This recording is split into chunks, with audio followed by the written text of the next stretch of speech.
Opening day is tomorrow, and it could not come at a better time. I'm Charlie Sykes. Sunday Insight starts right now.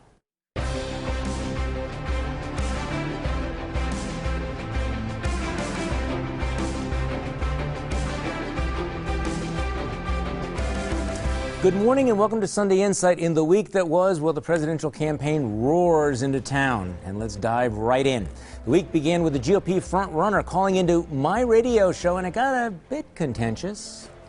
And Ted Cruz knew totally about it. And he says he didn't know about it. He totally knew about it. And they sent that out to the people of Salt Lake City, or the people of Utah, and it was, with a very nasty statement on it. So he knew totally about that. If he didn't know about that, it would be a whole different thing, but he totally knew about it. It was done by people that he knows very well.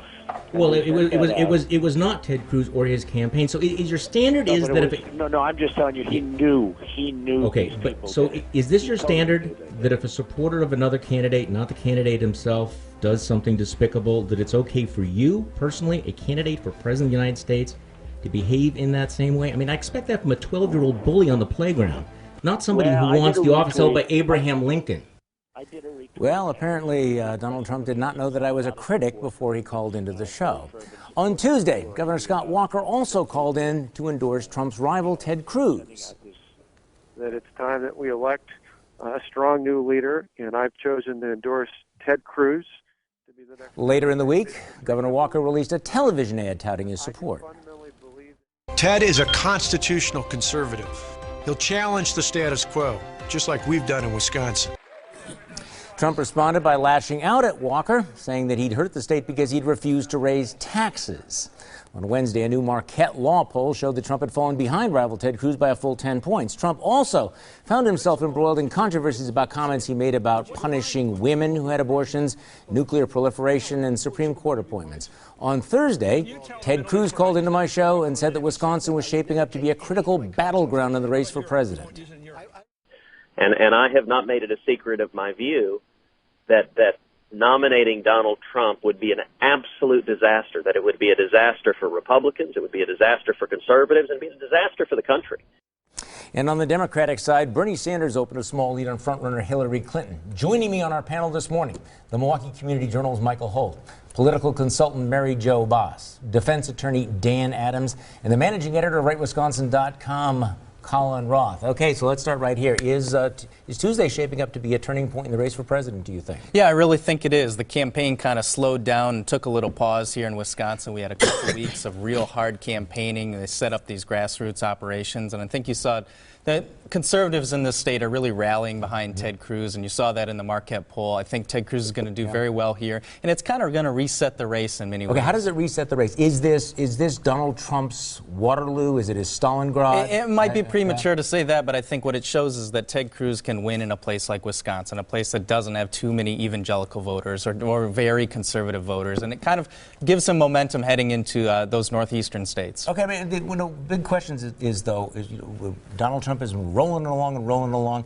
and then he comes to this state which looks like on paper there's a state that he could win, and I'm telling you, it looks to me like he's going to lose by double digits. What makes Wisconsin different, Dan Adams? Well, I think it's the last 5 years. I mean, whether you're on the left or the right, I mean, we have a pretty mature, I don't know if I want to say mature, but a battle-tested populace that has been through politics, been thinking about politics in a real aggressive way for the last 5 years, and we're not used to just, the Kardashian show coming into town and telling us how it's going to be. People actually want to see what people stand for. Okay, so Mary Jo Baas, does it matter that Scott Walker endorses? I mean, do things like that move the needle?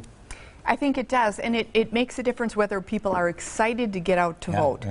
People are used to, in this state, in the Republican primary, they want to support Walker. They believe in Walker, and they trust his judgment. But I think the biggest thing is that Wisconsin has a more educated electorate in terms of we've been paying attention. And as Dan said, we're battle-tested. With talk radio, people are paying attention. But what really strikes me, though, is that actually Donald Trump is not losing any support. He has not lost anything because of the quote-unquote bad week. What's happening is that the anti-Trump vote is coalescing. They're coalescing around Ted Cruz. Instead of splitting their vote like they have in other states, they're making the decision to move. Now, here's the question for you, Collin Roth. Are people like, for example, Governor Walker, are they supporting Ted Cruz because they love Ted Cruz, or is this a blocking of Donald Trump? Well, I think it's a little bit of both. They want to block Donald Trump because they think he's an existential threat to the Republican Party and the conservative movement. But I think Ted Cruz is also somebody they can vote for at the end of the day if he were the nominee. But I think given that this thing's headed to an open convention, I think all bets are off for the moment. Okay. On the Democratic side, what do you see happening? I mean, I actually think that this, I got a gut sense that there's much more momentum and interest for Bernie Sanders. Oh, definitely. I think Bernie Sanders is going to come out ahead here. And then if he goes back to the East Coast, then he's going to pull, you know, Hillary could be stifled.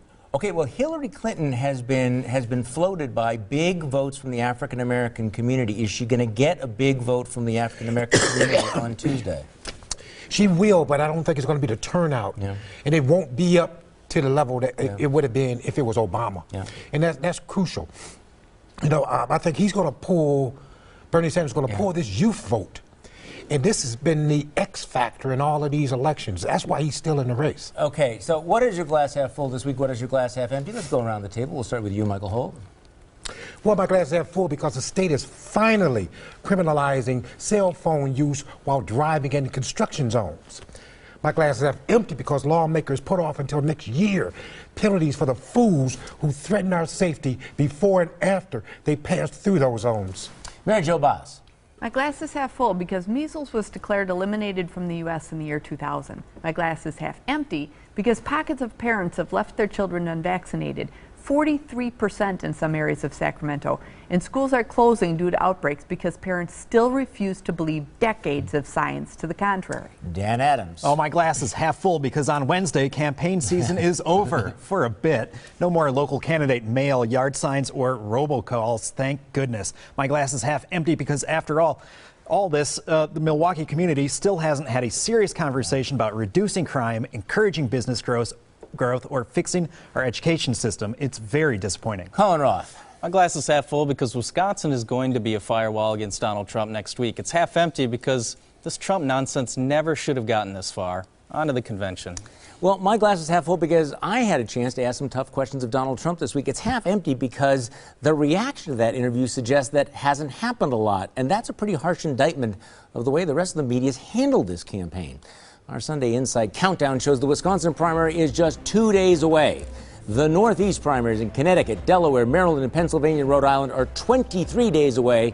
And the Republican National Convention begins in just 106 days. And the Democratic National Convention starts in 113 days.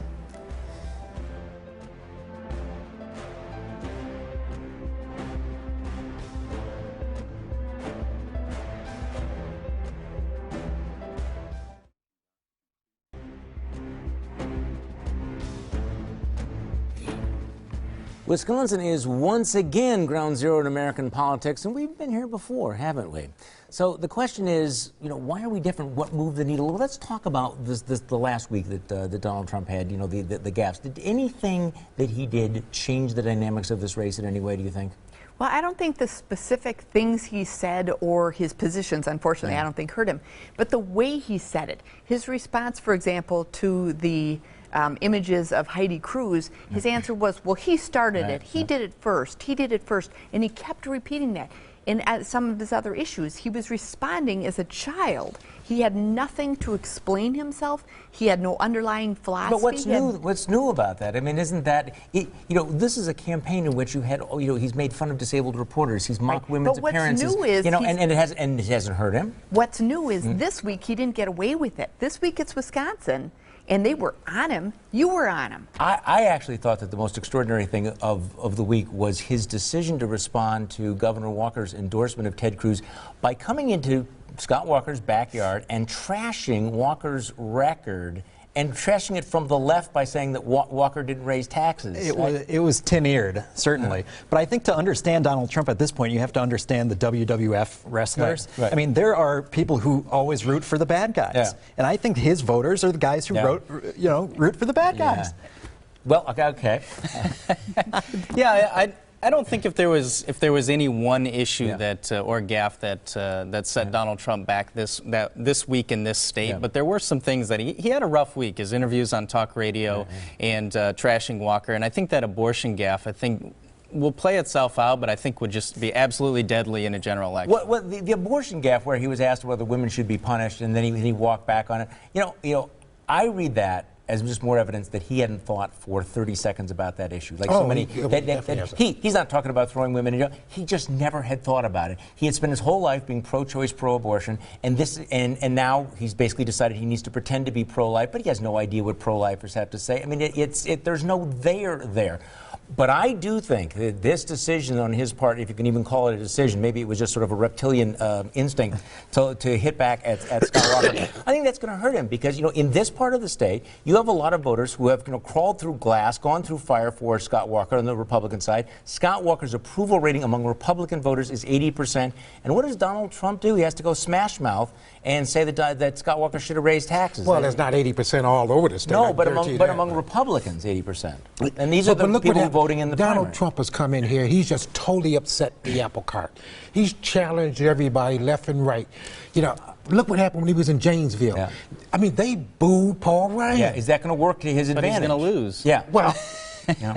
See, I think that what you saw was that he was absolutely tone deaf to the nature of Wisconsin politics and to the landscape here. The fact that he called your show without knowing that you were a critic. Well, but see, speaks volumes about where he is. You're right, and I was talking to a Republican official who said, you know, in state after state, we're finding out that they're not doing the blocking and tackling.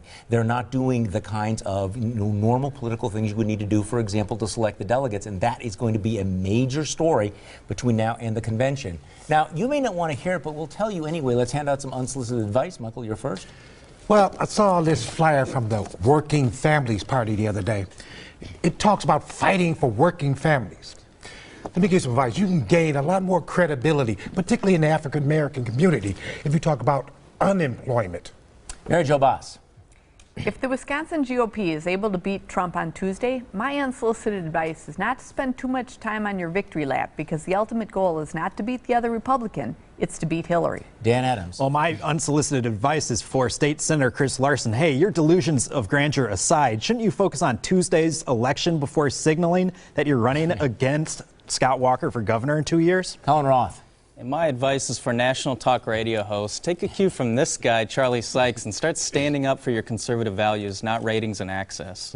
Well, sincere advice here to everyone involved in politics from either political party: leave the wives out of it, and the children too. That shouldn't be hard, right? Now, we just talked about the impact of my interview with Donald Trump, so what do you think that Trump has to say about it? Charles Benson asked him.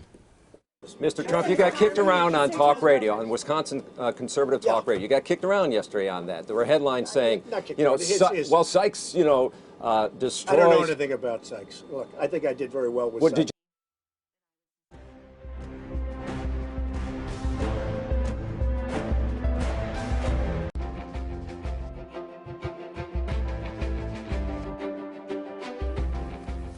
On Tuesdays, voters won't just pick a presidential candidate. Also on the ballot, there's a high-profile race for state Supreme Court pitting incumbent conservative Justice Rebecca Bradley against liberal challenger Judge Joanne Kloppenburg. Milwaukee County Executive Chris Abele is trying to fight off a challenge from Senator Chris Larson. And Mayor Tom Barrett faces challenger Alderman Bob Donovan. So what's your sense? How will the incumbents do, Dan Adams? I think they're all going to win, but I think it's going to be within a percentage point. I think the mayor will win handily with 7 points, but I think the county executive here in Milwaukee and state Supreme Court, they're going to be within a point. It's interesting because we have both parties here, both turning out voters, both probably going to do a good job. Who's going to come out of that? I think it's a jump ball. Okay, what do you think, Collin Roth? Yeah, I tend to agree that the incumbents are going to win, and I think the Bradley race, or the Supreme Court race, I think Bradley's going to get across the finish line. But the big unknown question is how many of those Trump voters, a lot of those voters who aren't perhaps, you know, these Scott Walker voters or conservative voters are going to vote vote down ballot on that race. I think that's the big unanswered question. Yeah, I mean, under normal circumstances, I'd feel confident in saying that the conservative judge is going to win that election because that's usually what happens. In this particular race, though, the wild card is the turnout, and I have no idea. You're going to have a big turnout in Milwaukee County, which you would assume would be Democratic, big turnout in Dane County, might flip the race, so we will see. I think that, what do you think about mayor? Any chance for an upset there? Well, no, or county executive, then what do you say? Oh, county executive, I think ably a win because Chris Larson is starting to lose his base. You know, the central city. You know, he's been acting like puppeteer, but the last 2 weeks have been horrible. Why have they been horrible? Yeah. To be clear, his base is North Shore socialist. North Shore Nancy's. I mean, that's his base. But he's expecting, see, he's the puppeteer of the Black Freedom Train, see, so he assumes black folks will come to him. Yeah. But they're, you know, they're siding with Lena Taylor. Yeah. I mean, he keeps shooting himself in the foot and other places. So wait, that's a thing? North Shore Socialist Nancy's? This is new. Okay, what do you think? I think the incumbents are going to win. Milwaukee, you know, from the perspective of a Democrat, Barrett's doing well with employment and things like that. Chris Abele has, I think, pulled it to his side. I think he will win. Rebecca Bradley is going to have a tough time, but I think she will do it because I think a lot of the Bernie voters are going to feel the burn and leave the booth. Yeah. And I don't think they're going to pull the ticket all the way down. Waukesha residents are going to come out strong, and I think they will vote the full ticket. You're probably right. I think that the momentum is changing in the county executives race. I think that Chris Abele finally figured out that he's not going to beat Chris Larson by running to the left. He's running ads that actually appeal to suburban, middle class, moderate, center right voters, and I think that might be enough to put him over the top. So what is it you don't get? Let's go around the table. Michael Holt? Well, giving this on-again, off-again apology to Lena Taylor, and reports he called a black politician his nappy-haired friend. I can't figure out if Chris Larson is a liar, a patronizing liberal, or a closet racist. What'd you say? All three? You said that. Mayor Jo Baas. Charlie, what I don't get is why the Milwaukee Journal-Sentinel endorsed Kasich in the GOP presidential primary, but continues to give him next to no coverage on the issues. Looking to play the spoiler? No kidding. Dan Adams. I don't get how we conquered and contained one dangerous epidemic that scared the heck out of the entire world, the Ebola virus, but we may be powerless to halt the spread of an equally dangerous virus, Donald Trump's campaign. Collin Roth. Well, what I don't get is how anyone could believe Donald Trump could win in Wisconsin in a general election when 70% of voters disapprove of him. Wake up, Trumpkins. Well, what I don't get is why so many of the national pundits did not realize that Wisconsin was destined to be a firewall of rationality in the madness of this presidential campaign. Hey, I tried to tell them. Next on Sunday Inside, our panel picks the winners and losers of the week. But first, here's your morning news update.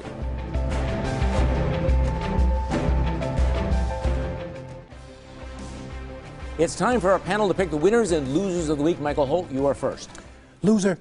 Everybody on this panel is opposed to the Donald.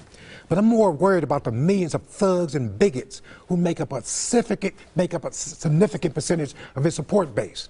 And their numbers keep multiplying. Winner Bernie Sanders, the long shot for president, will probably win Wisconsin primary. Keep it alive, the only campaign focused on poverty, education, and justice versus just us. Mayor Jo Baas. My winner is Apple, which turned 40 this week. It is impossible to overstate the impact this great American success story and its technologies have had on humanity worldwide. Memo to President Obama, they made that. My loser is county executive candidate Chris Larson, who is basing his campaign on defending the failed MPS education system and promising not to intervene in schools where not a single child is proficient in reading and math. Dan Adams. Well, this is going to sound like grade A brown-nosing, but my winner of the week is Charlie Sykes, who gained national attention as America's spokesman for the Never Trump movement. It's been fun to watch you this week, Charlie. My losers, socialist Bernie Sanders and Chris Larson. Studies show that support for socialism falls among young people in two instances. One, they get jobs, or two, they're explained what socialism is. On Tuesday, Wisconsin needs to reject these two losers. Collin Roth. My winners this week are principled conservatives in Wisconsin who are about to hand Donald Trump a loss and send a message to the country. Godspeed. My loser is Donald Trump, who arrived in Wisconsin without even trying to understand the voters, the culture, or talk radio. He spent the last week insulting Scott Walker and our conservative reforms, touting the talking points of Democrats. It was offensive. Good riddance this week. Well, my winner, Wisconsin primary voters, were about to change the course of this presidential campaign on Tuesday. Loser Donald Trump, who had a lousy week here last week and is about to have a worse one next week. Thanks for joining us and joining me for my radio show on Tuesday morning on News Radio 620 WTMJ from 8:30 until noon. Have a great week.